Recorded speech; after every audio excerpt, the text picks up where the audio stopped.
Ils ont décidé qu'on demande un entrepôt. Je mets 2 millions ici. Oui. Dans cette maison. Oui. Elle refuse de donner notre argent. Elle refuse de nous remettre notre argent. Voilà. Madame, la dame veut son argent. La dame veut son argent. La dame veut son argent. La dame veut son argent. Voilà maintenant, voilà. On ne va pas le faire. On ne vient pas là-bas. On ne va pas le faire. Voilà. Je t'écoute. Honnêtement, j'ai mal, puisque la femme dit quoi? Elle dit qu'elle a compris qu'on allait faire les problèmes ici. Mais tout ce qu'on a demandé, on a posé une seule question. Est-ce qu'au Cameroun, c'est ce qui loue qui paye les impôts de bailleurs? Puis c'est ce qui nous a demandé de faire. Moi, en tant qu'étranger dans ce pays, je suis seulement partie chez mon avocat pour me renseigner. Je demande à mon avocat que est-ce que moi je dois payer les impôts de bailleur. Il dit qu'en fait, non. Dans la loi au Cameroun, c'est le bailleur qui paye les impôts. Mais comme ils ont insisté, alors on a pris moitié-moitié, que moi je paye une moitié de leurs impôts. Et elle me fait comprendre que maintenant, cette conversation, il y a plus qu'une semaine, là, fait comprendre que moi j'aurais un problème. Je serais un problème pour eux. Qu'ils préfèrent ne me plus louer puisque j'ai seulement posé des questions qui, je crois que c'est mon droit en tant que citoyenne de poser seulement les questions sur la loi au Cameroun. Est-ce que moi je dois payer les impôts? Et moi j'étais même très patiente.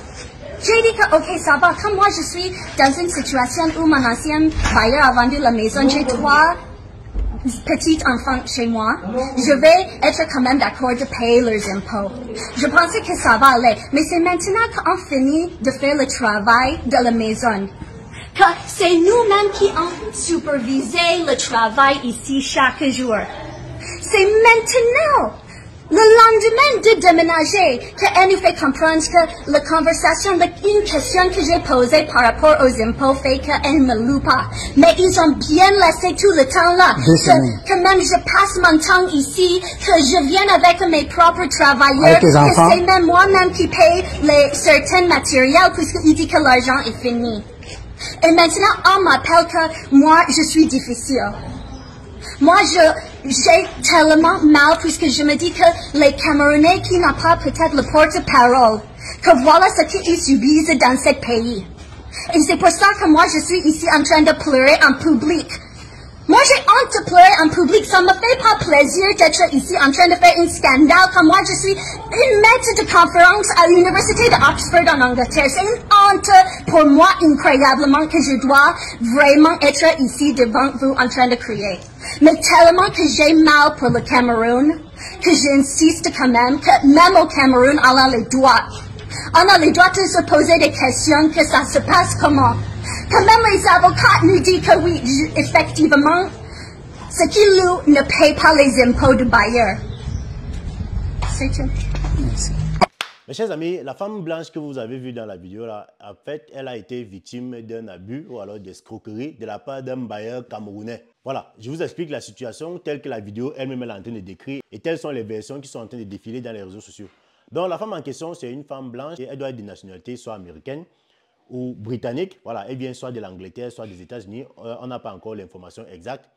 Elle vit au Cameroun avec des enfants en bas âge. Et apparemment, elle est professeure d'université à Oxford. L'université d'Oxford, elle est professeure d'université là-bas. Donc la femme en question, elle a déménagé, elle allait prendre une nouvelle maison parce que son ancien bailleur, ici au Cameroun toujours, a vendu, il paraît qu'elle a vendu sa maison. Voilà, elle s'est donc mise à chercher une nouvelle maison. Elle a trouvé une nouvelle maison qui allait bien avec ses conditions, avec ce qu'elle recherchait. Le nouveau bailleur en question lui a demandé, lui a exigé un certain nombre de mois, parce que vous savez comment ça se passe au Cameroun. Quand tu pars prendre le loyer, on te dit, tu dois peut-être payer 2 mois de caution, avec peut-être 1 an, tu avances 1 an, 6 mois, 8 mois, ainsi de suite. Bref, la femme a donc avancé l'argent que le bailleur lui a demandé. Voilà. Et cet argent a permis à ce que le bailleur commence à faire les travaux de réfection avant que la femme ne vienne entrer dans la maison. Donc, l'argent de la femme a servi à ce que le bailleur puisse arranger, changer des peintures, arranger tout ce qui était cassé. Sauf que pendant que les travaux étaient déjà à la fin, voilà, presque à la fin, le bailleur en question aurait donc dit à la femme qu'elle doit payer les impôts.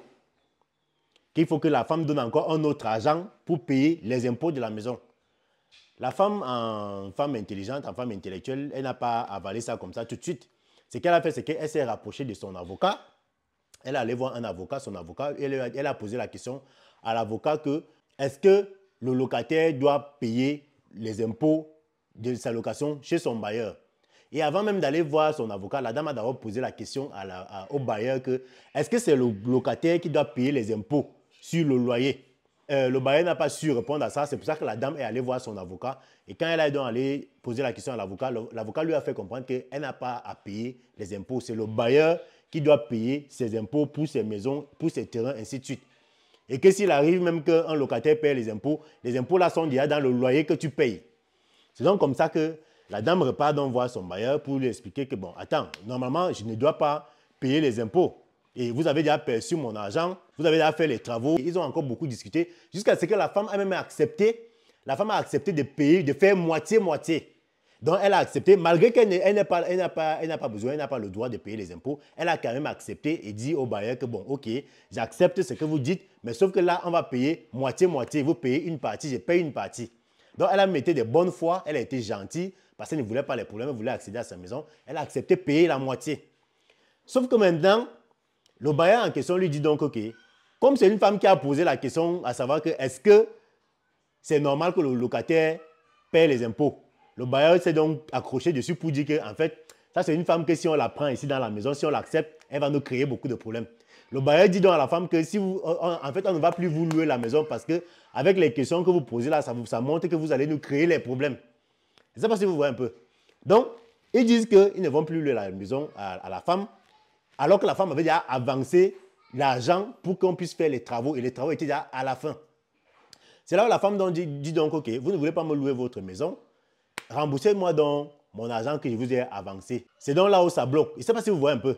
Une femme qui a déjà été indulgente, elle a été gentille pour éviter les problèmes. Elle a payé une partie, elle s'est proposée de payer une partie des impôts. Elle avait déjà avancé son argent. Vous avez déjà consommé cet argent, vous avez déjà fait les travaux. Et maintenant, vous venez décider que vous ne lui louez pas la maison et vous ne voulez pas lui rembourser son argent. Je ne sais pas si vous comprenez un peu. C'est donc là où la dame en question est allée prendre, je ne sais pas si c'est l'avocat qui est en train de filmer là. Bref, toujours dit qu'elle allait prendre le renfort pour expliquer la situation. Et c'est pour ça qu'elle est en train de pleurer, comme vous l'avez vu pleurer dans la vidéo là. On lui demande, donc là, elle a perdu son argent, on lui refuse le loyer, elle est comme ça, elle ne sait même pas où se retourner. Et c'est pas que vous voyez un peu à quel point certaines personnes sont de mauvaise foi. Et ce qui est même plus marrant, ce qui fait plus mal avec cette histoire, c'est qu'on fait ça avec une étrangère. Parce que comme la femme là a filmé là, ce qui est sûr, tout son pays est déjà au courant. Je ne sais pas si elle vient des États-Unis ou bien elle vient de l'Angleterre. Ce qui est sûr, son pays est déjà au courant. Ses compatriotes sont déjà au courant que voilà notre soeur, voilà notre citoyenne qui se fait séquestrer au Cameroun. Et c'est l'image du pays qui est en train de prendre un coup comme ça là. Avec ça, comment est-ce que vous voulez que les gens viennent investir encore ici dans notre pays? Avec ce genre de choses, quel citoyen de son pays d'origine aura encore le courage de dire que je viens investir au Cameroun? Là, c'est l'image de tout le Cameroun qui est en train d'être sali. Maintenant, aux yeux du monde, c'est que les Camerounais sont malhonnêtes. Les Camerounais sont, je ne sais pas trop, ils veulent imputer les impôts aux locataires. Ça fait que ça va décourager tous ceux qui ont l'intention de venir au pays, soit pour s'installer, soit pour le tourisme, soit pour investir. Ils seront découragés à cause d'une personne malhonnête. Si vraiment cette histoire, parce qu'on n'a pas encore reçu la version du bailleur. Mais si c'est qu'on s'en tient à ce que la dame dit, et je crois que c'est vrai, parce que généralement les Blancs, quand ils viennent ici, là, ils ne cherchent pas les problèmes, ils ne sont pas dans les petites malhonnêtetés de bouffer l'argent aux gens. Donc, regardez, à cause de la malhonnêteté d'un individu, c'est tout un pays et c'est beaucoup de citoyens camerounais qui vont souffrir à l'étranger à cause de ça. Parce que c'est ce que les gens ne savent pas. Les Camerounais qui sont dans les pays de ces gens-là, et ceux qui comptent y partir, quand on va souvent se souvenir, tu dis seulement que tu es Camerounais, l'image qui vient, c'est cette image qu'on est en train de voir. Je ne sais pas si vous imaginez un peu à quel point certaines personnes posent des actes qui traînent dans la boue l'image de tout un pays. C'est pas bien, c'est honteux. Moi, j'ai eu très mal en voyant une femme comme ça, elle est en train de pleurer. Elle a les enfants. Elle doit avoir 2 ou 3 enfants en bas âge. Elle est en train d'errer comme ça, elle cherche le logement. Elle dépense son argent. On lui dit de payer les impôts, alors qu'elle ne doit pas payer les impôts. Elle accepte même qu'elle va payer une partie. Et à la fin, vous venez lui dire que vous ne lui donnez plus la maison. Remboursez donc son argent. Vous ne voulez pas rembourser l'argent. Donc, vivement, j'espère que le problème a déjà été résolu parce que c'est quelque chose qui s'est passé il y a quelques jours. J'espère que ce problème a été résolu en faveur de la dame parce que vraiment, normalement, si c'est que ces gens, la version est telle que c'est dans les réseaux sociaux là, normalement, ces gens doivent être affichés. Le bailleur en question doit être affiché parce que ça, c'est de la malhonnêteté avec des conséquences graves. Hein? Ça, c'est de la malhonnêteté avec des conséquences graves qui ternissent l'image de tout un pays. Donc, je ne sais pas, dites-moi ce que vous pensez de cette affaire en commentaire. Moi, vraiment, personnellement, je suis dépassé et c'est dégoûtant en fait. C'est dégoûtant.